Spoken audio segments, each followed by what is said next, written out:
ቅድመ ጋብቻ የጋብቻው አስተምሮ በብዙዎቹ ስለማይሰጥ ነው።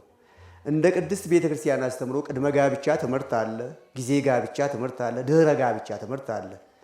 ከመጋባታቸው በፊት ማድረግ የሚገባቸው በእጮኝነት ጊዜ፣ ከተጋቡም በኋላ በጫጉላቸው ጊዜ፣ ከዚያም በኋላ ደግሞ ሕይወታቸውን እንዴት መምራት እንዳለባቸው ታስተምራለች። በብዙ ይሄ አይነት አስተምሮ ሰርጾ ስላልገባ በአንድም በሌላም የተዋህዶ ልጆች ቅዱስ ጋብቻ ፈተና ሲገጥመው እናገኘዋለን። ከመጀመሪያ ጋብቻው ፈተና ከሚያጋጥመው አንዱ ምንድን ነው ብንል የመጀመሪያው ያለመተማመን በባልና በሚስት መካከል ይፈጠራል። በአንዳንድ ቦታ በቅዱስ ጋብቻ በቃል ኪዳን ተገብተው በስጋው ደግሞ ከተጣመሩ በኋላ እኔ ሚስቴን ጠብቄ እኔ ባሌን ጠብቄ የሚል ከነሱ ሕይወት አይጠበቅም። ለምን ቢባል በኦሪት ዘፍጥረት ምዕራፍ 20 ላይ አባታችን አብርሃም ሚስቱ ሳራ በጌራራው ንጉሥ በአቢሜሌክ ተማርካ ነበረ ይላል መጽሐፍ። ለምን? አብርሃም ሚስቱን ስለ ውበቷ ብለው እንዳይገሉት እህቴ ናት ስላለ። በትውልድም ስናይ እውነትም እህቱ ናት።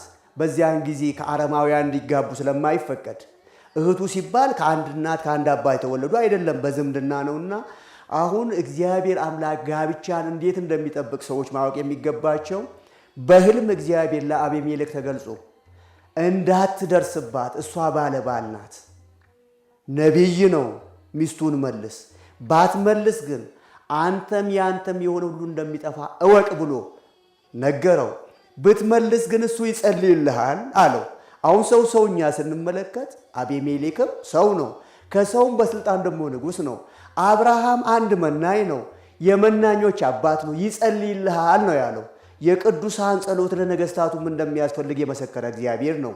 የአብርሃምን ትዳር የጠበቀ እግዚአብሔር ነው። እንዳትደርስባት እሷ ባለ ባል ናት ብሎ የተናገረ እግዚአብሔር ነው። ስለዚህ በጋብቻ ሕይወት ከተወሰን በኋላ እኔ ሚስቴን ጠብቄ እኔ ባሌን ጠብቄ የሚለው ከነሱ ሕይወት መራቅ አለበት። ይህ ከምን ይመጣል? ካለመተማመን።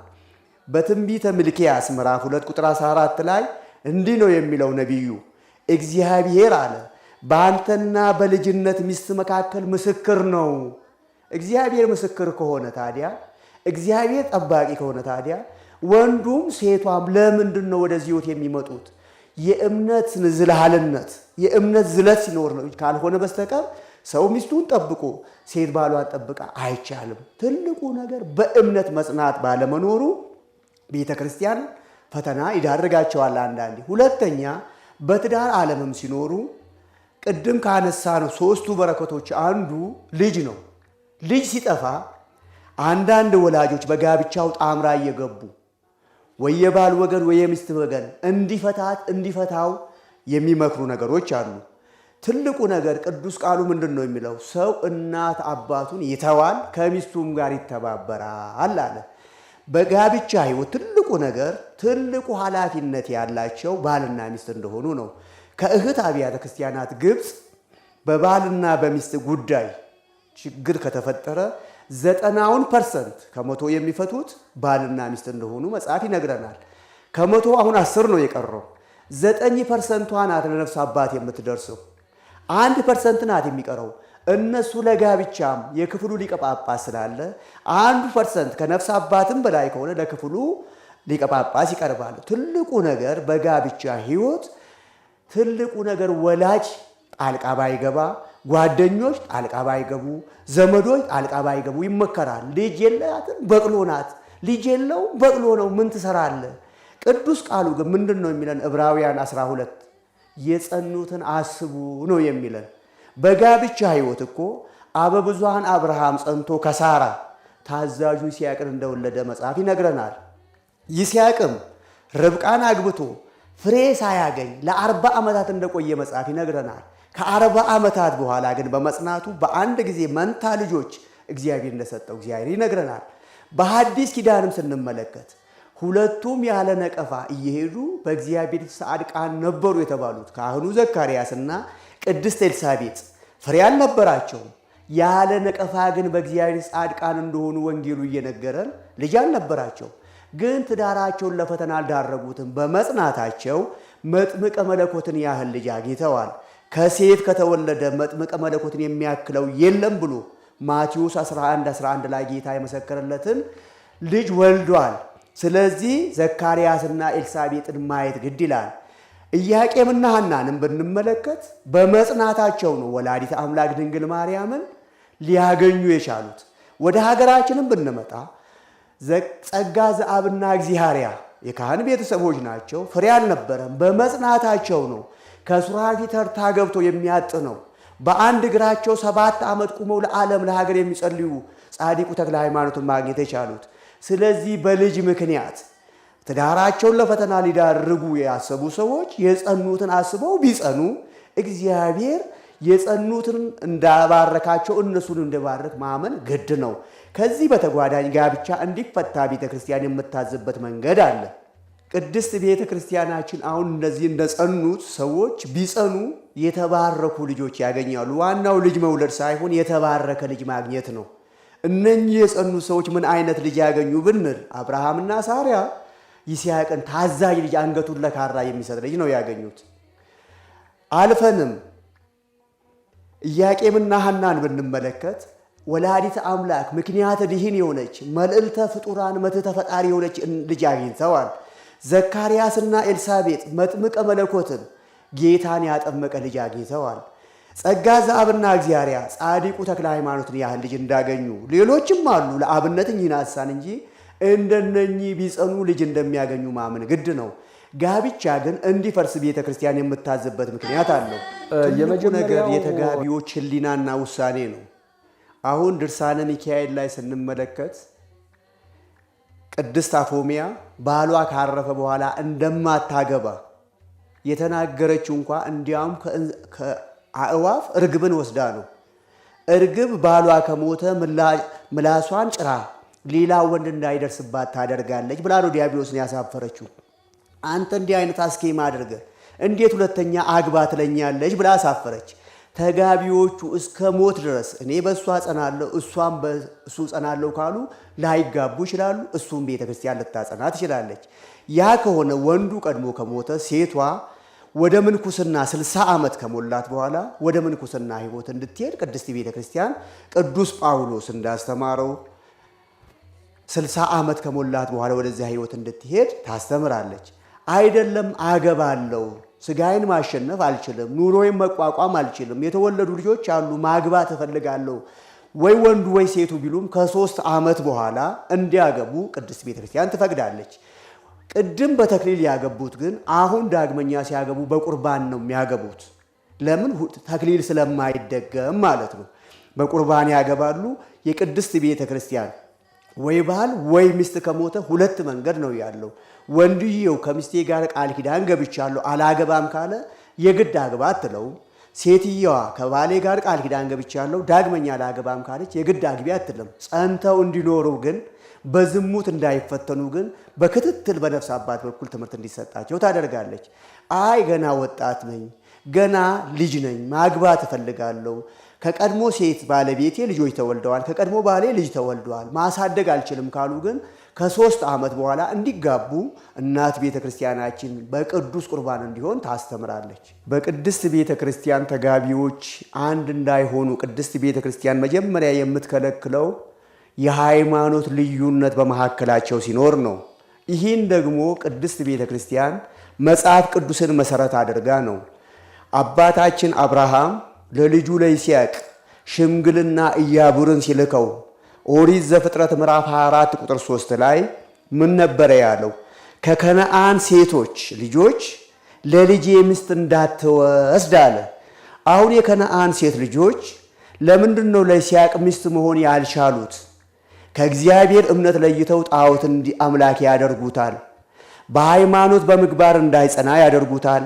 ግብር አሕዛብ እንዲፈጽም ያደርጉታልና ነው። ይስሐቅም ከአባቱ በተማረው መልኩ ለልጁ ለያዕቆብ እሱ ደግሞ ሲናገር ኦሪት ዘፍጥረት ምዕራፍ 28 ቁጥር 2 ላይ ይስሐቅ ለያዕቆብ ከከነዓን ሴቶች ልጆች ሚስት አታግባ ብሎ ከልክሎታል። ለምን ቢባል ቅድም እንዳየነው የሃይማኖት ልዩነት ካለ ሰው ከእግዚአብሔር ከተለየ ሰው ልጅነት ካጣ ለገነት መንግሥተ ሰማያት መብቃት አይችልምና ነው። ይህ ሕይወት ግን በሐዲስ ኪዳን ብርሃነ ዓለም ቅዱስ ጳውሎስ ሰዎች ግን ተማምነው ወይ ሚስትየው ባልየውን አስተምሬ እመልሳለሁ ወይ ባልየው ሚስትየውን አስተምሬ እመልሳለሁ ብለው ተጋብተው ከሆነ እንዳይፋቱ ሲከለክል ሁለተኛ ቆሮንቶስ ምዕራፍ 7 ቁጥር 13 ላይ ሁለተኛ ቆሮንቶስ ምዕራፍ 7 ቁጥር 13 ላይ ያመነ ባል ያላት አለ ሚስት ብትኖር ይህ ከእርሷ ጋር ሊቀመጥ ቢስማማ አትተወው ይላል። ምን ማለቱ ነው? መክራ አስተምራ ወደ ሕይወት ታመጣለች። ወንዱም ቢሆን መክሮ አስተምሮ ወደ ሕይወት ታመጣለች የሚል ነው በዘመኑ የቅዱስ ጳውሎስ አስተምሮ። እናት ቤተ ክርስቲያናችን ግን ወይ ወንዷ ወይ ሴቷ በተዋህዶ እምነት ከሌሉ በስተቀር ለተከታታይ ዓመታት በመምህራን በኩል ተምረው ርትዕት ሃይማኖትን አምነው ምግባር እንዴት እንደሚሰሩ አውቀው ካልሆነ በስተቀር ጋብቻው ቢመሰረት የብርሃንና የጨለማ ሕይወት ይሆናል ትላለች። አንድ ቀን ብለን ስንጠራ አሁን ቀኑን ብቻ 12 ብቻ አይደለም፣ ሌሊቱም 12 ሌሊት አለ። ግን ስንጠራ አንድ ላይ አንድ ቀን እንላለን። ባልና ሚስት ስንለው አንድ አካል ሲሆኑ እንደ አንድ ቀን ወይ ሚስትየው ጨለማ ወይ ባልየው ጨለማ ወይ ሚስትየው ብርሃን ወይ ባልየው ብርሃን መሆን ስለሌለባቸው ሁለቱም አንሶ ሰውክሙ በብርሃን ተመላለሱ እንዳለ በርትዕት ሃይማኖት ቆመው እንዲመላለሱ በጋብቻ ልዩነት እንዳይጋቡ ቅድስት ቤተ ክርስቲያን መጀመሪያ ትከለክላለች። ሁለተኛ ደግሞ ዘር እስከ 7 ትውልድ ትቆጥራለች ቤተ ክርስቲያን። በባልም በኩል በሚስትም በኩል እስከ 7 ትውልድ ቆጥራ እንዳይጋቡ ትከለክላለች። ከዚህ አንጻር እናት ቤተ ክርስቲያናችን ጋብቻውን የከለከለችበት መጽሐፍ ቅዱሳዊ አስተምሮ ይዛ እንጂ ያለምንም ምክንያት አይደለም። እስከ 7 ትውልድ ለምን ከለከለች ለሚለው አሁን መጽሐፍ ቅዱስ ስንመለከት አባታችን አዳም ከተሰጡት ሀብታት አንዱ ሀብተ ትንቢት ነው። በነቢይነቱ አዳም አንድ ቀን የተወለዱ ልጆች አሉት። አቤል ብቻውን አይደለም፣ ቃየልም ብቻውን አይደለም። አቤል መንትያ ሴት ነበረችው፣ ቃየልም መንትያ ሴት ነበረችው። ምንድን ነው ያለው አባታችን አዳም? በአዲስ ኪዳን ጋብቻ እንደሚራራቅ ተረድቶ የአቤልን መንትያ ቃየል እንዲያገባ የቃየልን መንትያ አቤል እንዲያገባ ብሎ ያዘዘውን መሰረት አድርጋ አንድ ቀን ይህን ጀንበር አይተው አንድ ቀን እትብታቸው ተቆርጦ አንድ ቀን ወደዚች ዓለም የመጡ ልጆቼ በጋብቻ አይገናኙ ሲል አዳም የቃየልን መንትያ አቤል እንዲያገባ የአቤልን መንትያ ቃየል እንዲያገባ እንደተናገረ መጽሐፍ ይነግረናል። ብዙዎች ይህ አይዋጥላቸውም፣ ውሸት ነው ይላሉ። ውሸት እንዳልሆነ ግን የያዙት መጽሐፍ ቅዱስ ግልጽ ሆኖ የሚነግረን አሁን ኦሪት ዘፍጥረት ምዕራፍ 4 ስናነብ ገና 66ቱን መጽሐፍ ስናይ 4 ሰዎች ምድር ላይ ብቻ እንዳሉ ይነግረናል። አዳም፣ ሔዋን፣ ቃየልና አቤል 4 ሰዎች ናቸው በዛን ሰዓት ምድር ላይ የነበሩት። በዚሁ ምዕራፍ ላይ ቁጥር 17 ስንሄድ ቃየል ሚስቱን አወቀ ጸነሰችም ይላል። ከየት መጣች የሚል ጥያቄው ግን መጽሐፉ አይነግረንም። ግን 81ዱ መጽሐፍ መንትያ እንደተወለዱ ይነግረናል። ጋብቻ አዳም እንዳራራቅም ይነግረናል። ከዚህ አንስታ እናት ቤተ ክርስቲያን ደግሞ እስመ ህልቆ ሳብ በዕብራውያን ፍጹም ውእቱ እንዲል 7 ቁጥር በዕብራውያን ፍጹም ነው እንዲል ሰው ከ7 ግብራትም ስለተፈጠረ እስከ 7 ትውልድ ፍጹም ጋብቻን አራርቃ ትከለክላለች። በሃይማኖትም ካልተመሳሰሉ ተምሬ እመለሳለሁ ካሉ ግን አትከለክልም። ተምረው አውቀው አምነው ከመጡ ግን አንዳንድ ጊዜ ግን ዛሬ ወይ ሴትዮዋ ወይ ወንዱ ተሳስተው በፍቅር የተነሳ አስተምሪያት እመልሳለሁ አስተምሩ እመልሳታለሁ በሚል ገብተው ማንነት ልጅነታቸውን የሚያጡበት ስለሆነ ወደ ጋብቻ ከመገባት በፊት ነው ይሄ ነገር ማለቅ ያለበት። ስለዚህ ቤተ ክርስቲያን ከዚህ አንጻር እነዚህን ትከለክላለች። በመሰረቱ አሁን እግዚአብሔር አዳምን በአርአያውና በምሳሌው ፈጠረው ይላል። በአዳም በደል ከገነት በመውጣቱ በኋላ ግን ዳግማዊው አዳም የቀደመ የአዳምን ማንነት ሊመልስ ወደዚች ዓለም ሲመጣ ነው ክርስቲያን የሚለው ስያሜ ሁሉ ያገኘ ነው። ክርስቲያን የሚለው ስሙ ራሱ ከሁሉ በላይ ነው። ለምን ቢባል አማሌቁ አለ፣ ኢአማኒው አለ፣ አህዛቡ አለ። ብዙ በክርስቶስ የማያምኑ አካላት ስላሉ ከነሱ በመለየት ክርስቲያን ከሁሉ ይበልጣል። ከክርስቲያን ደግሞ ርትዕት ሃይማኖትን ይዞ ምግባር በመስራት በምክረ ካህን በፍቃደ ካህን የሚኖር ክርስቲያን በጣም የተላቀ እንደሆነ ይህ ክርስቲያን ነው እንግዲህ ጋብቻውን በቅድስት ቤተ ክርስቲያን የሚፈጽመው። እንደ ሀገራችን እንደ ኢትዮጵያ ጋብቻ በ3 መንገድ እንደሚፈጸም ሁላችን እናውቃለን። አንደኛውና የመጀመሪያው ሰው በየባህሉ ይጋባል። ሁለተኛው በመንግስት በማዘጋጃ የሚደረግ ጋብቻ አለ። ሶስተኛው በቅድስት ቤተ ክርስቲያን የሚደረግ ጋብቻ ነው። ይህ የቅድስት ቤተ ክርስቲያን ጋብቻ ደግሞ ምንጩ ነቁ መጽሐፍ ቅዱስ ነው። በዮሐንስ ወንጌል ምዕራፍ 2 ስንመለከት ጥንት በገነት እግዚአብሔር የመሰረተው ጋብቻ ከፈረሰ በኋላ መድኃኔ ዓለም ኢየሱስ ክርስቶስ በዕለተ ቃና ዘገሊላ በጋብቻው ላይ ተገኝቶ በዶኪማስ ቤት ያ የፈረሰውን ጋብቻ እንደባረከው፣ በጋብቻው ላይ እግዚአብሔር ብቻ አልተገኘም፣ እናቱ ድንግል ማርያም ተገኝታለች። ጌታ ብቻ አልተገኘም፣ ቅዱሳን ሐዋርያትም ተገኝተዋል። ጋብቻውን ሙሉ የሚያደርገው እግዚአብሔርም እናቱም ቅዱሳንም ሲገኙበት ነው። የቅድስት ተዋህዶ ልጆች ጋብቻቸውን በቤተ ክርስቲያን ማድረጋቸው ከዚህ አንጻር ቢሆንም ጋብቻውን በቤተ ክርስቲያን በሁለት ይመደባል። የተክሊልና የማዕስባን ተብሎ በሁለት ይከፈላል። ተክሊሉ የሚፈጸመው ለደናግላን ነው። ወንዱ ንስ ጠብቆ ከሴት ርቆ፣ ሴቷም ንስ ጠብቃ ከወንድ ርቃ በድንግልና ከኖረች ሰማዕታት እንደሚያገኙት አክሊል ስለ ድንግልና ሲባል አክሊል ይደፋላታል። በስርዓተ ተክሊል ጋብቻው ይፈጸማል። በአንድም በሌላም ግን ከዚህ ሕይወት የወጡ ክርስቲያኖችም ትልቁ ጋብቻችን በቤተ ክርስቲያን እናደርጋለን ካሉ ስርዓተ ተክሊሉ ይቀራል እንጂ የማዕስባን ጸሎት ይፈጸምላቸዋል። ጋብቻቸው በሥጋ ወደሙ ይታተማል። በካህን ቡራኪ በቃል ኪዳን ይፈጸማል።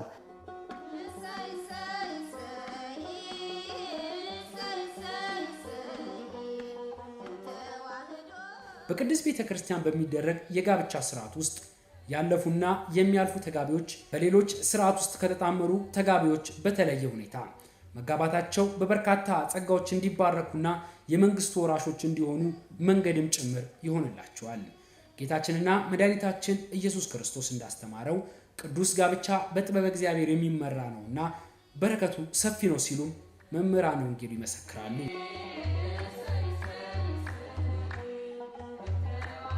ትልቁ ነገር ከዚህ ከቅዱስ ጋብቻ ሰዎች የሚርቁት በረከት አልፈልግም የሚል ቃል ስላለ ብቻ ካልሆነ በስተቀር መልስ የለውም። ለምን ቢባል በመጽሐፍ ቅዱስ ላይ ወንድና ሴት አድርጎ ፈጠራቸው ባረካቸውም ይላል። ባራኪው ማን ነው? እግዚአብሔር ነው። ስለዚህ የመጀመሪያ እግዚአብሔር የቀደሰው ጋብቻ ከሆነ በቤተ ክርስቲያን ከሆነ ጋብቻ ከሆነ ይባረካል። ከቤተ ክርስቲያን ውጭ ያሉትም አካላት በማወቅም ይሁን ባለማወቅ በባህልም ከተጋቡ በማዘጋጃም ከተጋቡ ግን ወደ ምክረ ካህን ሂደው በካህን አማካይነት ንስሐ ገብተው ጋብቻቸውን ማስባረክ ይችላሉ። ወጣቶቹ ግን ጋብቻን በቤተ ክርስቲያን አናደርግም የሚል እይታ ሊኖራቸው የሚችለው የመጀመሪያ በረከቱን ያለመረዳት ነው። እግዚአብሔር የባረከው ብቻ አይደለም። በሐዲስ ኪዳን ስናይ ደግሞ እግዚአብሔር በጋብቻ ነው ውሃውን ወደ ወይን የለወጠው። አሁን እኛ ኑሯችን ውሃ ውሃ የሚለው ለምንድን ነው ቢባል እግዚአብሔር በእኛ ጋብቻ ላይ በረከቱን በካህናት አማካይነት፣ በጳጳሳቱ አማካይነት፣ በቁሞሳቱ አማካይነት ስላላደለን እንደሆነ ልንረዳና ለበረከቱ ልንሻማ ግድ እንጂ ከጋብቻ ልንርቅ ግድ አይደለም፣ አይገባም። ጋብቻ መጽሐፍ ቅዱስ እንደሚነግረን ለሰው ልጅ ሁለት ሕይወት ብቻ ነው የተፈቀደው። ከዚህ ሁለት ሕይወት ውጭ መኖር አይቻልም። የመንግሥተ ሰማያት ምሳሌ በሆነችው ደብረ ታቦር ላይ በማቴዎስ ወንጌል ምዕራፍ 17 ስንመለከት ስለ ራሱ ማንነት ጌታ ሐዋርያትን በጠየቀ ጊዜ ሰዎች የሰው ልጅ ማን ይሉታል ብሎ በጠየቀ ጊዜ እነሱ የሚያውቁትን የሰሙትን ነግረውታል። ነቢይ ነህ፣ ኤልያስ ነህ፣ ኤርምያስ ነህ፣ መጥምቀ መለኮት ነህ፣ ከነቢያት አንዱ ነህ ብለውታል። ምንን እየነገረን ነው ጌታ? ሰዎች ማን ይሉኛል ብላችሁ ጠይቁ። አሁን ዕድሜው እያለ ስራው እያለ ሁሉ ነገር እያለ ላጤ ተብዬ እየተጠራው እስከ መቼ እኖራለሁ ብሎ ሊጠይቅ ይገባል ወንዱ። ሴቷም ሴተ ላጤ ሁና እስከ መቼ? ጋብቻ ዓለሙን በትዳር ሰርግ ሲጠራ አሁን በትዳር ዓለም ያለው ከክብርት ባለቤት ጋር ሲባል ለላጤው ግን ዳሽ ሆኖ ነው የሚቀረው። ለምን? እግዚአብሔር የሞላውን አጥንት አልሞላም፣ በረከት አልፈልግም እያለ ሰዎች ማን ይሉኛል ብሎ ከጠየቀ በኋላ ሦስቱን የምስጢር ሐዋርያት ይዞ ተራራው ላይ ሲወጣ ጌታ ከደናግላን ኤልያስን ጠርቷል። ከሐዲስ ኪዳን ዮሐንስን ጠርቷል። ከሕጋውያን ሙሴን ጠርቷል። ከሐዲስ ኪዳን ቅዱስ ጴጥሮስን ጠርቷል። ሕጋውያኑም ደናግላኑም በእግዚአብሔር ፊት እኩል ማዕረግ አላቸው ሲል ከዚህ ሕይወት ውጪ መኖር ስለማይቻል ስለዚህ ከጋብቻ ርቀን ሳይሆን ወደ ጋብቻ ቀርበን ጋብቻችን አስባርከን በዚህ ሕይወት ብንኖር በረከት እናገኛለን። የጎደለ ሁሉ ይሞላል፣ የመረረ ሁሉ ይጣፈጣል፣ የራቀ ሁሉ ይቀርባል፣ የጎበጠ ሁሉ ይቃናል፣ የተሰወረ ሁሉ ይገለጻል። ለምን? እግዚአብሔር ካለ ሁሉ አለ። አማኑኤል ማለት እግዚአብሔር ምስለነ ስለሆነ በቃና ዘገሊላ ተገኝታ ጉድለቱን እመቤታችን ተናግራ መድኃኔዓለም እንደሞላ እንደሚሞላላቸው አምነው የሥራ ፒታዋን ሴት እፍኝ ዱቄት እግዚአብሔር የረሃቡን ዘመን እንዳሻገረ አምነው በምን ልጅ አሳድጋለሁ፣ በምን ትዳሬን እመራለሁ የሚለውን ትተው ወደ ጋብቻ መሄድ ግድ ይላል። ብዙውን ጊዜ ወጣቶቹ ከዚህ ጋብቻ ሕይወት የሚርቁበት ሌላው ምክንያት ድግስ ነው። ቅድስት ቤተ ክርስቲያን እንዲህ ሕገወጥ የሆነ ድግስ ደግሰ ካላበላ፣ እንዲህ አይነት መኪና ካልተኮናተርክ፣ እንዲህ አይነት ባንድ ካላቆምክ ብላ አታቅም። ባላቸው ነገር እንደ አቅማቸው ወደ ቅድስት ቤተ ክርስቲያን መጥተው ጸርቀ መበለትም አቅርበው ጋብቻቸውን አደርሰው አፋቸውን ሽረው መግባትም ይችላሉ። ትልቁ ነገር መበላቱ መጠጣቱ ሳይሆን እግዚአብሔር በጋብቻው ላይ ተገኝቶ ድንግል ማርያም በጋብቻው ላይ ተገኝታ ቅዱሳን በጋብቻው ላይ ተገኝተው የጎደለውን እግዚአብሔር እንደሚሞላ ማመኑ ካለ ምንም አይከብድምና ከጋብቻ የራቅን ሰው ወጣቶች ካለን እህቶችም ካለን ከሁለት ሕይወት ውጪ መኖር ስለማይቻል ወይ በድንግልና ሕይወት ነው ወይ በጋብቻ ሕይወት ነው። ለደናግሉ እነ ኤልያስ አሉ፣ ለሕጋውያኑ እነ ሙሴ አሉ በኦሪቱ፣ ለደናግላኑ ለመጥምቀ መለኮት ቅዱስ ዮሐንስ ወንጌላዊ አሉ፣ እነ ቅዱስ ጴጥሮስም አሉ። ስለዚህ ከዚህ ሁለት ምርጫ አንዱን መርጠን ልንኖር ግድ እንጂ ከዚህ ሕይወት ልንርቅ እንደማይገባ እናት ቤተክርስቲያናችን ታስተምረናለች። ትልቁ ነገር አሁን የተጋቢዎቹ ጉዳይ አይደለም። ይሄ ጥያቄ ያ በነፍሱ የካህኑ ድርሻ ነው።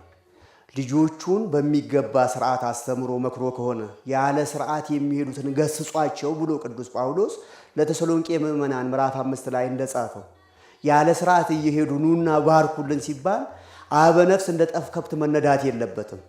በክብር ቦታ በእውነተኛ ቦታ ስጋ ወደሙ በሚፈተትበት ቅዳሴ መላእክት በሚቀደስበት ሕያዋን ለሙታን ሙታን ለሕያዋን በሚጸለዩበት ከሁሉ በላይ ሉቃስ 2:49 ላይ በአባቴ ቤት ሆን ዘንድ እንደሚገባኝ አታውቁምን ብሎ መድኃኔዓለም ራሱ በመሰከረው ቤት ጋብቻው እንዲሆን ማስተማር የአበነፍሱ ድርሻ ነው።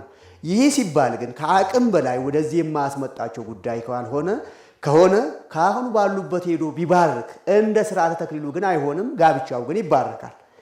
በባህል የተጋቡትም እኮ ጋብቻው በረከት አለው። በማዘጋጃ የተጋቡትም በረከት አለው። ከጣጣት እንደሚበልጥ ከውሃዎች አሁን እግዚአብሔር ዮርዳኖስን እንደመረጠ ከእንጨት ወይንን እንደመረጠ ከአዕዋፍ ርግብን እንደመረጠ ከእንስሳት በግን እንደመረጠ ከሀገር ኢየሩሳሌም እንደመረጠ ከእንስት ደግሞ ድንግል ማርያም እንደመረጠ በአባቴ ቤት ብሎ በመረጣት ቤት ተገኝተው በስርዓቱ እንዲጋቡ ግን ማስተማሩና ትልቁን በረከት በነፍስም በስጋም ጸገብነም በረከተ ቤትከ ነው ያለው እንጂ በማዘጋጃ አላለም፣ በባህል አላለም። ከቤት በረከትን እንጠግባለን ነው ያለው። ስለዚህ በዚህ ሕይወት ወጣቶቹ ሂደው እንዲያስተምሩ አባቶች ካህናት በብርቱ ልጆችን እየተከታተሉ ማስተማር ግድ ነው። ልጆችም የአባቶችን ድምፅ መስማት ግድ ነው። አንዳንዴ በማወቅም ይሁን ባለማወቅ ለጊዜያት በቤተ ክርስቲያናችን አሁን ቆመ እንጂ ደረቅ ተክሊል የሚባል ስርዓት መጥቶ ነበር። ምን ማለት ነው?